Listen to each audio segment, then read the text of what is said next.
I was a criminal detective in organized crime for 20 years, so there hasn't been a lot of signs for becoming an entrepreneur. I shouldn't have been a police officer. When I was 16, 17, I was like a punk and I really hated military and stuff like that. Welcome to Keep IT Healthy podcast, a show hosted by people making things happen in technology, aiming to optimize healthcare delivery, health, well-being, and fitness.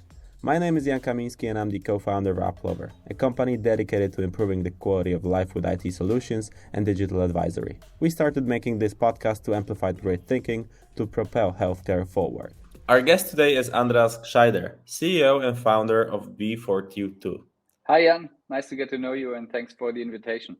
Could you tell us a bit about what inspired you and how did you end up as an entrepreneur in the soccer field? Okay, I think the answer is not really easy, but I have to like travel a bit back in time. So I was a criminal detective in organized crime for 20 years. So there hasn't been a lot of signs for becoming an entrepreneur, but yeah, that was my profession. And when I turned 30, I just realized I want to improve my performance on the field, and I didn't find any proper software or tool I could use. So I started training with Freeletics, and I really enjoyed the progress, but it was not really soccer specific. And during this journey, I also had a severe ankle injury, and the first time in my life I was allowed to like do a proper professional rehabilitation, and that blew my mind. And I thought I would have needed that 20 years in my last 20 years. So that was the idea why I founded it, because I thought that was something that I was always looking for. And as I talked to a lot of clubs and players, I recognized, okay, this could be a benefit for a lot of soccer players, and that's how it all started as a coach for clubs, for myself selling PDFs. Before we get into the app itself, tell us about the previous career. You've been a police officer for 20 years, right? Yes, I shouldn't have been a police officer. When I was 16, 17, I was like a punk and I really hated military and stuff like that. So the story how I got to the police is really weird and funny, but I think it shows the different personalities. Can you Oh, share it? yes, I can share it. I failed gymnasium in Germany. I had to leave it after the second grade because I nearly dropped through the 10th grade twice. So I started in the FOS. It's like in a technical approach, and I wasn't good in math and physics. I don't know why I did this, but in the 12th grade, my mom said, so what's your plan afterwards? And I said, I will do something with computer. All right. So I want you to go to someone who can tell you, maybe give you a few ideas what you can do afterwards. So I went to this guy, and he said, what's your plan? And I said, I don't know. You have to tell me. That's why I'm here. And he said, what is your father doing? He said, he's working for the state. Okay. Do you want to do that as well? I don't know. Okay. Do you want to become a police officer? I don't know. He grabs his phone, dials a number, says, yeah, blah, blah, blah. Okay. You have in 10 minutes, you have your first interview at the police station. I went there. I signed a few papers, went home and said, maybe I tried to become a police officer. Everyone laughed, including me. And that's how it started. And the funny part is, I went to this police test, and my dad dropped me the night before, and I was standing outside the building, and there came four police officers and they, what are you doing here? And I said, tomorrow is my test. So they, okay, they grab a drink. If I want to join, I said, of course, let's do that. And we grabbed a few drinks. So, and at the end of the night at 4:30, I re-arrived at the police building, spent the night, slept 3 hours, woke up. I had like a monkey, and did the first theoretical test, and then the tests, the physical tests, and I couldn't not once lift the bar. The teacher looked at me because everyone is preparing for this. I never lifted any weight, so I did a 6th grade for that, and then I started cycling. And as I start cycling, I'm recognizing, okay, now I muscle cramps in every leg. So that was the starting of the police journey. But I passed the test. And then you stayed for 20 years. And then I stayed for 20 years because I hated it. I remember my first drill. It's also you line up and you have to walk and march to know if there's a demonstration, how you line up and stuff like that. So I really was thinking, what the fuck am I doing here? And after a few months, you have an internship in a police station. And I recognized that being a police officer, being someone who really the original idea of helping people, that's really something you can do. And you have a lot of different aspects in this field, and you get to know a lot of different people. And the idea of helping people and being the protect and serve kind of guy, that was something that I really liked, and that's what kept me in this business for 20 years. But at a certain point, I like Gary Vaynerchuk and Simon Sinek driven, so always start with why and stuff like that. I started reading these books, and I thought maybe that wasn't it for me in my life, and I wanted to start a side hustle to spend more time in something that I really love doing and where I have passion for. But you were an amateur footballer to some extent. Yes, football was my first love, and still is. So I started as an amateur player. I tried to in a youth facility. I was playing there for 2 or 3 years, but I was really the small guy, and all the other guys have been 1 meter and 80 centimeters, had beards, and I still was 140. So I dropped out there and enjoyed my amateur career at my home club and stayed there forever, from Kreisliga to Landesliga, and then as a coach and as someone who's reliable for the club. Yes. Okay, but in that, could you describe a particular incident, or maybe, I don't know, a challenge or history that you faced during your soccer playing days, that acted as a catalyst for creating B42? Yeah, I think the missing solution for how can I improve my game, because I wasn't able to attend to every training session. I only trained once a week because of my job all through my career, and I want to do additional trainings, and I didn't find anything that really had a great fit.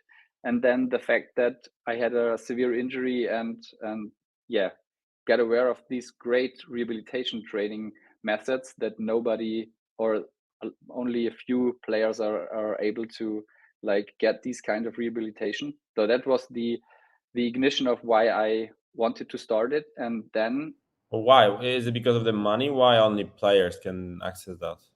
that's because of it's the pro players, they have a professional treatment. They can train every day.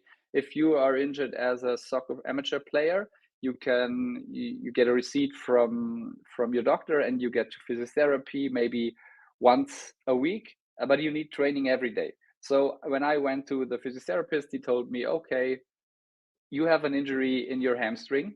You have to pause for 2 weeks.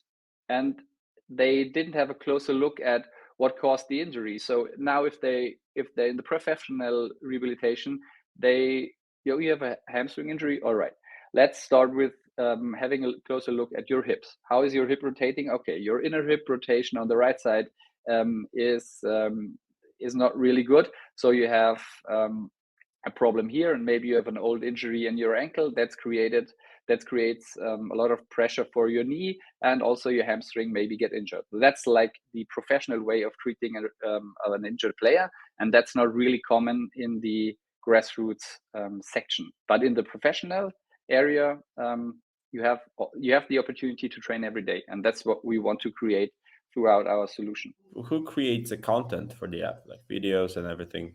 Are those trainers? Who does it? So the idea is like transporting professional know-how to amateur players. And that's why I was stalking Oliver Schmidtlein for 4 years. Oliver is a former athletic and rehabilitation coach from the German national team, always really close to Jürgen Klinsmann. And he's really an innovative guy, thinking outside the box and stuff like that. Just right now, he's South Korean athletic coach, and he really impressed me. And I always wanted to have him in the team to create the best training for amateur players based on professional know-how. And he always told me, so rehabilitation out of the box for it isn't possible.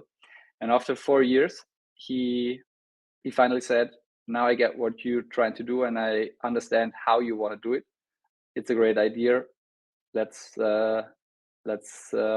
make up some thoughts and start together doing that. That was the idea. Wasn't he involved in Bayern Munich? Yes, he was also involved in Bayern Munich, but only for a short period of time because Klinsmann had to leave really quick as a coach, and then always the staff is also leaving the club. I get it. So some professionals are helping with the content to make it more valuable for its users, etc. Yes. But how does the B42 differentiate itself from other football training apps? Because I know there are a few. Yes. So what is your sweet spot? I think our approach, so we have like a basic product and a vision.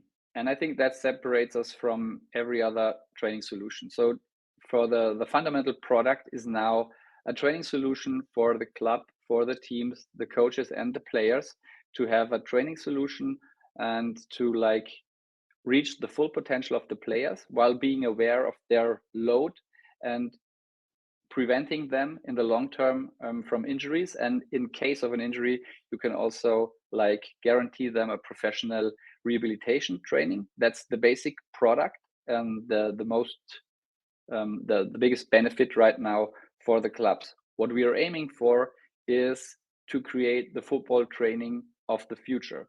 Speaking of connecting training and gaming, because I deeply believe, or we at B42 deeply believe, that closing this gap, building a bridge between physical training on the pitch and esports is an extrinsic motivational factor that like will drive millions of young kids and young players to strive to improve their digital data in the esports world throughout hard work on the pitch, because they know afterwards they can play their character in a game like, for example, FIFA.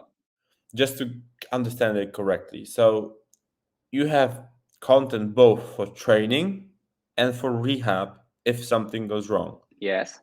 Okay. And given the emphasis of the rehab training, because I always wondered like how those apps work when you're doing the rehab at home. I know a few apps from different sectors, sports, or not football per se, but that do it as well. So could you share a success story where like a user benefited immensely from that kind of feature, or maybe some training techniques that you implemented? Just to sum it up, like it's the fitness part, it's rehabilitation, it's ball specific drills as well, and it's like organizing and load management for a player, what we offer. And the rehabilitation part is like a possibility, an opportunity to train every day at home. And it's there are 3 different phases we created. Throughout, the injured player can train himself, and at the end of every phase there is a test you have to pass to reach the next phase. So that's how the product is built right now. And for the teams and the professional clubs, we created an opportunity that is soon released to like individualize your training for an injured player, that you can like pick outside of our training content the exercises you need, and then create the perfect workout for an individualized perfect workout for the injured player. And I think we have a lot of success stories, users that like we also made videos about it and stuff like that, but that's just the showcase. But that's what drives us, the progress, the the players or the injured player have throughout using our app, and we have a lot of players that gave us great feedback. I think the rating of the app speaks for itself. We have like 1,500 ratings at the App Store from Apple, and like 4.8 from 5 stars. So they really like our app, and I think we can deliver what we promise, that we like show you your progress and bring you back faster on the pitch than ever before. And because just for viewers, you have over 200,000 the downloads, and Yes. over 1,000 amateur clubs are leveraging its expertise with your app. Am I Yes. correct? Yes. Okay. Like And 250. Yeah, but that's not the point. Yes, there's a significant number of players already downloading and using the app. what interests me, because I know you've been operating for a while, what happened to you during COVID? Like what? Because probably the app wasn't functional. How has the B42 app adapted to the needs of soccer players during COVID? Because as I assume, we have also some clients from the, let's say, sport tech area that during COVID they were just shut down in a sense. So how was it for you? At the beginning, we benefited from it because everyone needed a training opportunity at home, because nobody could go to the football training. So at the beginning of COVID, B42 was only an application for a single player at this specific moment. We benefited from it. So we thought, okay, now the football really needs an opportunity to like, or create an opportunity for the players to work out at home. So we said, listen, guys, throughout this phase, you can work for free with the B42 app. So everyone has a solution to train with. At the beginning of COVID, thinking about, like everyone else, hopefully it's over in 4 to 8 weeks and everyone can be back on the pitch. That didn't happen, and that was in the long term really a problem for us, because the soccer player itself, that he or she doesn't want to like only train physically with an application, but they want to play football on the pitch. And so after a few months, the usage decreased, and especially after like the lockdown ended, happily for all of us, everyone was just happy going outside playing football on the pitch, and that also had an impact on our app usage, because nobody wants to do like the home training anymore, or not in that intense way. Yeah, that Yeah, was we our experience. it's interesting because we had some sport tech founders from different, let's say, sports, but my I'm really curious how's football doing in terms of digitalization and tech. I mean, is this industry tech savvy in a sense? Do you think it will? It's Uh, horrible. it's It's horrible just horrible. because I thought So, since it's the richest, one of the richest, probably disciplines. and the most They have a lot of spoiled, money for tech, for invention, but I understand it's not the case. I think it's like important to differentiate from pro and amateur clubs. I think there are a lot of great solutions out there for the pro clubs already. When it comes to sports tech, I think Kinexon is doing a really great job, and a lot of other brands as well. And there are solutions available that really create important data insights for the players and the coaches.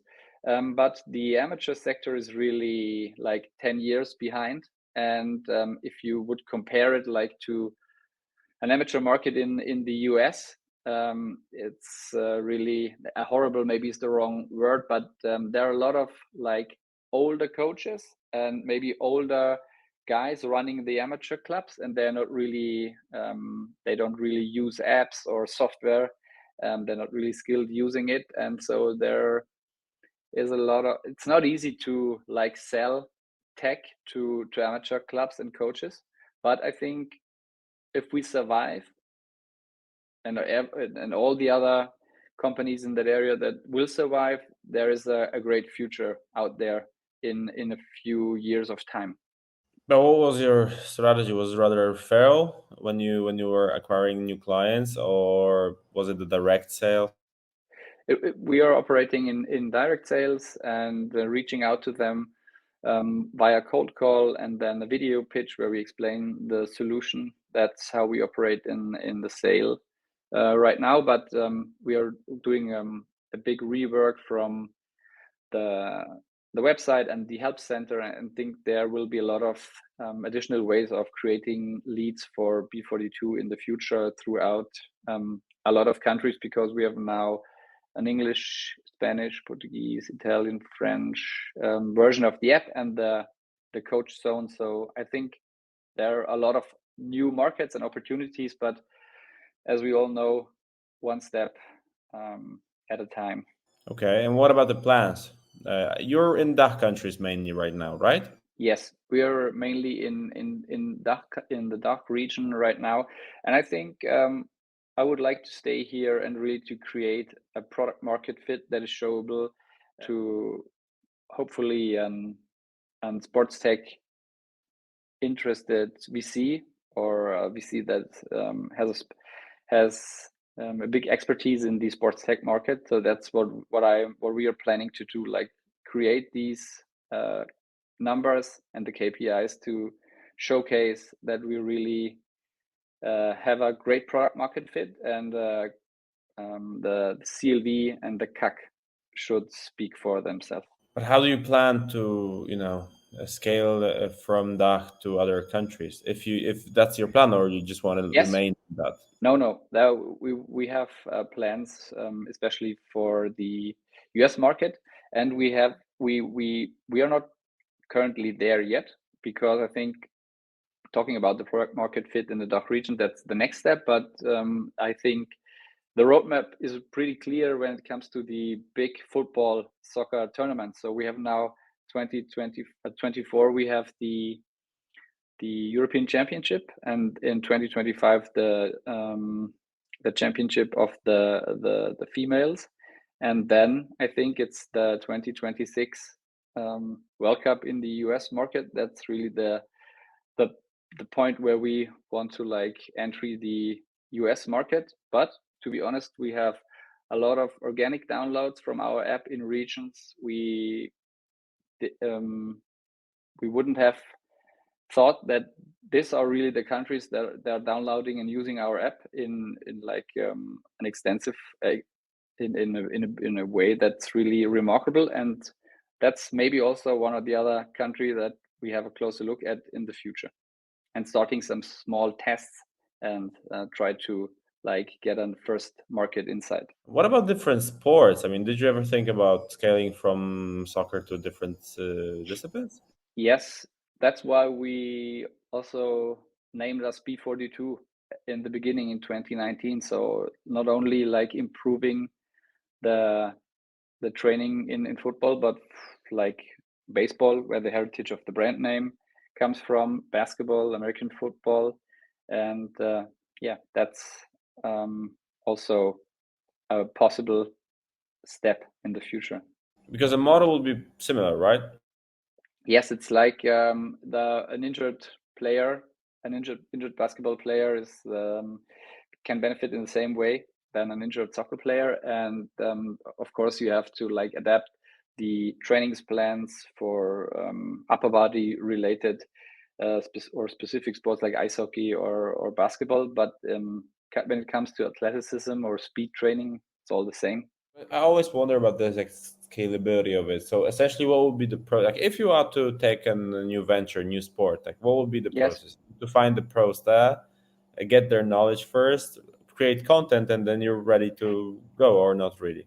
It's not how it I works. I think it's really simple. It's like speaking to Oliver, making a few adjustments in the creating the training plan, where when it comes to like upper body related exercises or mobility drills, and I think a few adaptations in the trainings plan creation. But to be honest, I think it's like a sport specific content creation, like a photo shooting, and then create a new onboarding flow where you can choose soccer or football and basketball, and then you have an app with like images of basketball players, and that's pretty much it. When it comes to the coach zone, there are a few more things to think about. But yeah, when it comes to fitness and rehabilitation, it's really a simple process, really easy. But Jan, to answer the question, maybe in your head, we don't want to lose focus right now. And if you like offering to or trying to reach out to too many different markets, maybe if you lose the focus on the soccer market, it's another really proper way right now. That's something that is in our heads at the moment. Sure, I get that. What's your team size right now? 9. We have 9 team members right now. We already had 24 in 2022. Yes, and we had really to downsize the team because we failed to scale up the business in the way it was planned, and then the like breakdown in the investment market also was not really good for our future plans. We always planned to raise 3 million Series A in a different area of investment. To be honest, I never wanted to like raise and sell. That was never the plan. But everyone raised money, and if you want to like blah blah blah, you have to do that. So we start fundraising money and ended up in we need to raise 3 million, and it didn't happen. But it's not, I don't want to blame it to the war or stuff like that. So we didn't do our job proper enough. But when I was doing the research, I noticed that there is you've emphasized a lot in some interviews and in the internet the importance of your organizational culture. So how do you ensure that every new member aligns with B42 core values and mission, or are you all playing football? Like what's your secret? I think just right now it's pretty simple because our team stays the same for all the time, and we don't have to onboard new team members. But I think talking about values, talking about a vision and an ambition, I think that's the most important part of a startup or of every company. And I think we get to know framework. That was really one of the greatest things that happened to my entrepreneurial life. I met a guy, and he coached me because as a young founder, or not as a young founder because I'm not young, but as an unexperienced founder, you don't know exactly what you do. But I always want to like build a brand that has an outstanding vision that motivates people working for it and or it with us and for the customer. So don't like we sell you the best speed program, but we have something we really deeply care of, and that's what we did at the beginning. And then I met the guy I was talking about, and he showed us a framework of creating culture and a framework for culture in a business. And in the moment he explained it to me, I said that was the thing I was looking for all the time. So to be honest, I had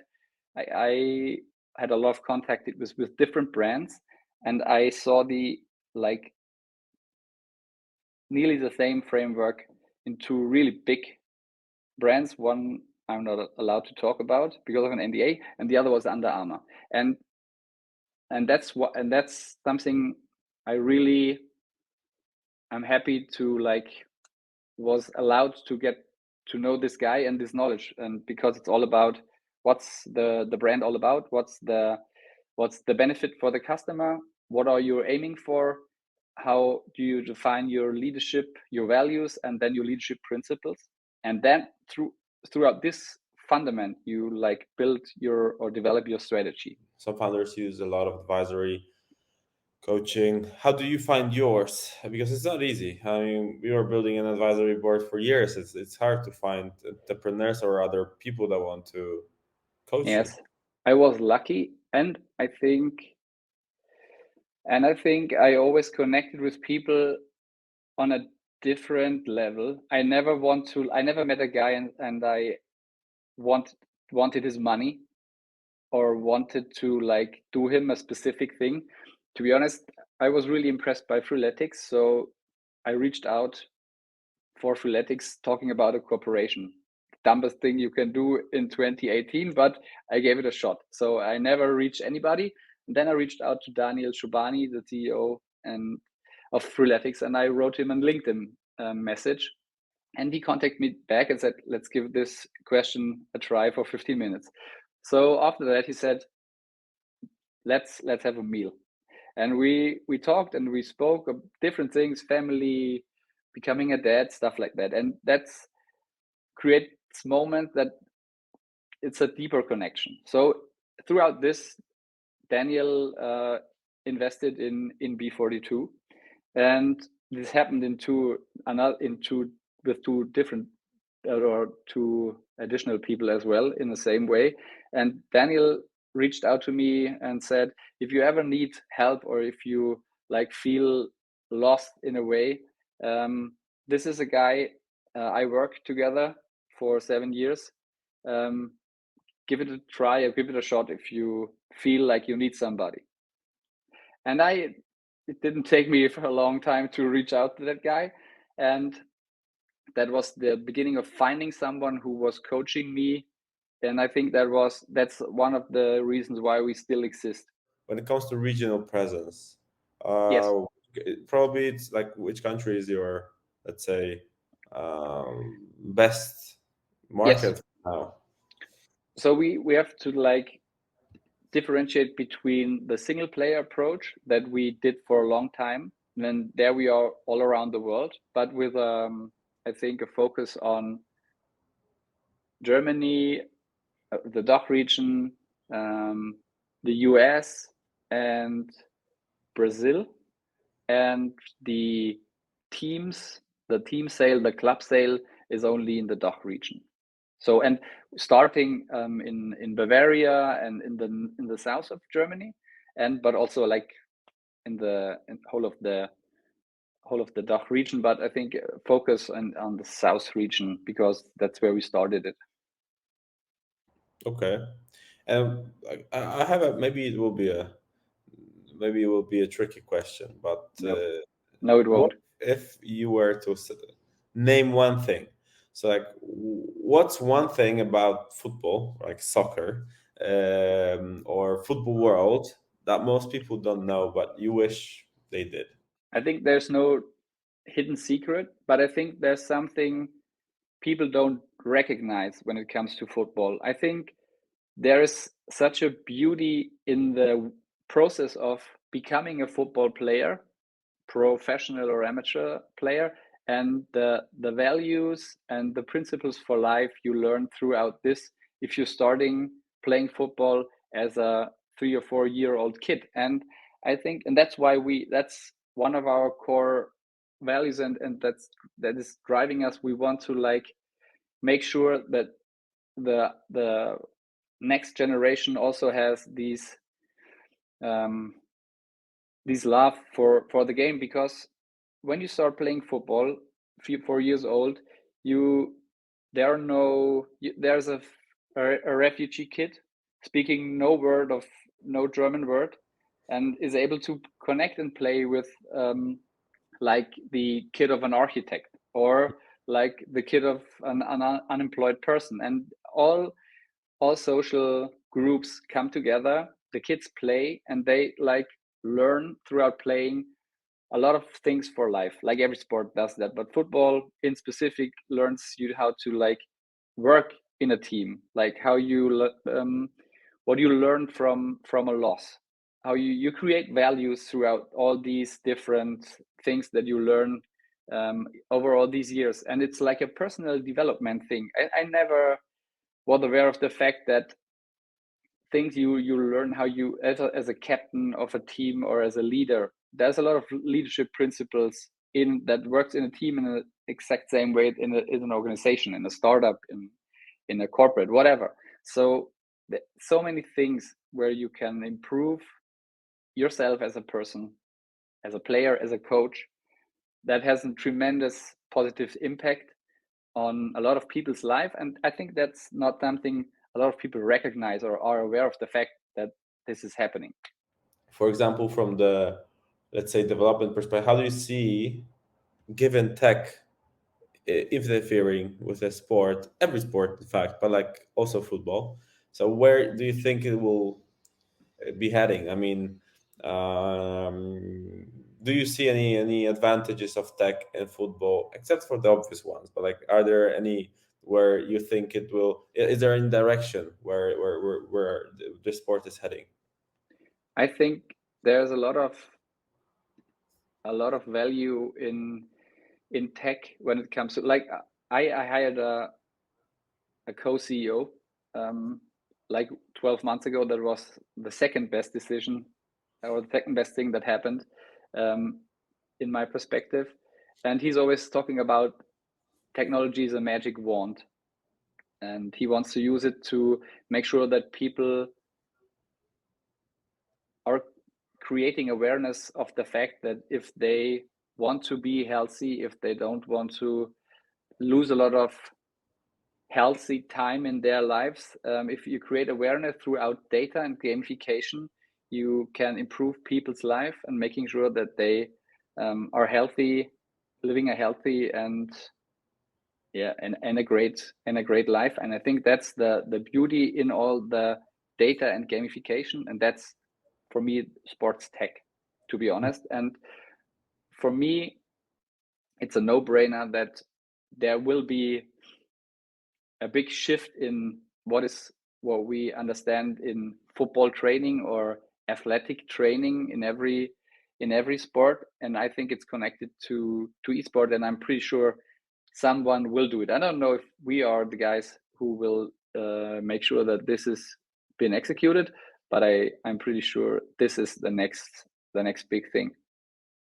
I mean, esports in general as a new industry in a Yes, sense. like the way we try to connect training and gaming. So to give you like the idea is Jan Kaminski installs the B42 app, and if you start training with our app, we give you like performance tests. You can do these tests and you get an insight in your mobility, your stamina, your general power, like strength and speed. And this creates a player card for you, giving you data insights, what's your current status, and throughout training you can improve your player card. So we do this not only with Jan Kaminski, but also with Jan Kaminski's team. So your team is just right now in the app using our app, and everyone has a player card and a specific score. And we use these scores to create tournaments. So there are 4 teams, for U16 teams playing at first on the pitch and afterwards on the PlayStation, and we create their accounts in FIFA, and then they play the tournament on the pitch and afterwards with their data. And the idea is the next tournament in 6 months of time, the kids are aware, okay, if I really train hard now, in the next 6 months, my character will have not 65 but 70 maybe as a score. Okay, I get that. Sure. And Now that's I got it. what we need is like an API to a game that is saying, okay, that's pretty interesting. So we had already a first video call with EA, and of course they liked the idea because EA wanted to like do this in a different way together with Adidas in 2019 or 2020, and I think it will happen, and it's just a question of when and who. I mean, I like this idea, although I mean, I like it even better than just esport. Yes, So, and tech-wise, it's possible, right? The wearables, the data is easily it's manageable. So from yes. the tech perspective, there is no blocker for now. Yes, and the idea is that you have the opportunity to play with your local club against your biggest rival, and not always with Real Madrid versus Barcelona, and that you like throughout these possibilities you can also like create esports tournaments in your sports club, and you can keep the young generation attracted to your club and create more ways of connecting to your club, and also get the esports players on the pitch. And that's the way that you can use esport, not to like pulling away the kids from the soccer court, but like creating an idea of how you can combine both worlds. And get them active, both what they like, and get them active at the same time. Exactly. Yes. And do you still play, by the way, or do you don't have time? You don't have time. From time to time, I quit playing football because my wife got 2 kids, and just right now there's a lot of time invested in B42, and I don't want to be the dad that's not around, and in 10 years of time my kids are 12 and 16 and just know their dad when he was at work. So I want to focus in my free time on the kids, and from time to time I play in the seniors, and yeah, Okay, so still active. still active. Closely heading towards an end, but I always ask our guests about advices that they give to other entrepreneurs. I think that's very valuable, and I try to have it as a let's say stable question that doesn't change in order to be able to compare Yes. everything later. So, what would be the three Three. advices? All right. That you would give to entrepreneurs in the sport tech industry, as the starting Like ones, sports tech related advice or entrepreneur related advice? as you prefer. First of all, I think the most important advice would be that you don't lose your focus. I create my advices out of my biggest mistakes. So my biggest mistake was losing focus on the product and the value it creates for its users, and like to think about a lot of different, we have a nutrition app and stuff like that. So I lost focus, and I think that's the most important part, not only in sports tech but as a founder. Never lose focus. I heard this 100 times before, but only after failing I recognized what it really meant. So that would be my first advice. My second advice would be, if you have product market fit and if you are an unexperienced entrepreneur, the biggest mistake I made was hiring unexperienced people and thinking of myself as, I don't have any idea of marketing and product. Now I have new team members. They will do this job.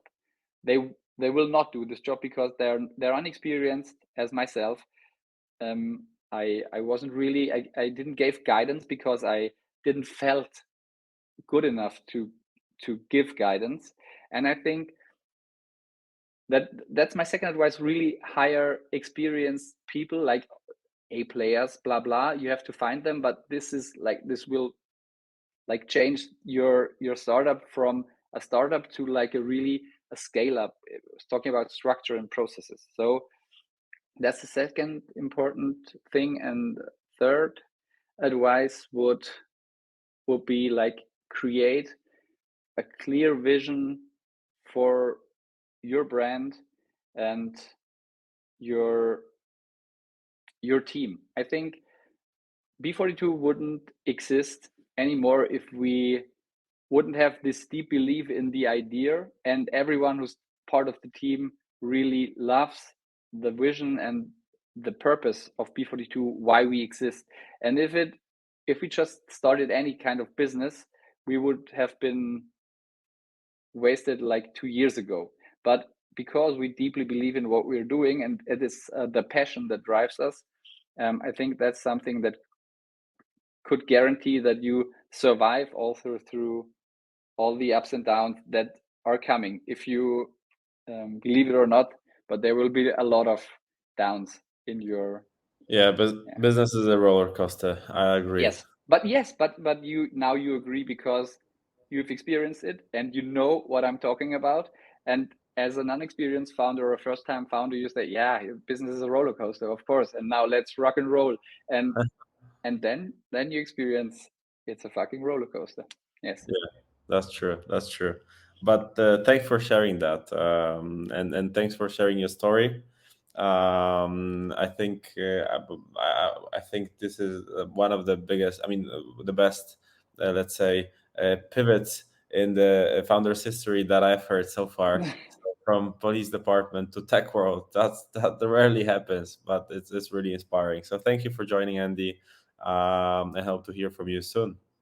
Yeah, thank you, Jan, for inviting me and giving me the opportunity to speak to you. It was a pleasure, and let's stay in touch and let's rock the sports tech world. Bye. Stay in touch with us. Subscribe to our podcast, give us a like, comment, or share. If you want to reach out personally, you can find me on LinkedIn and Instagram.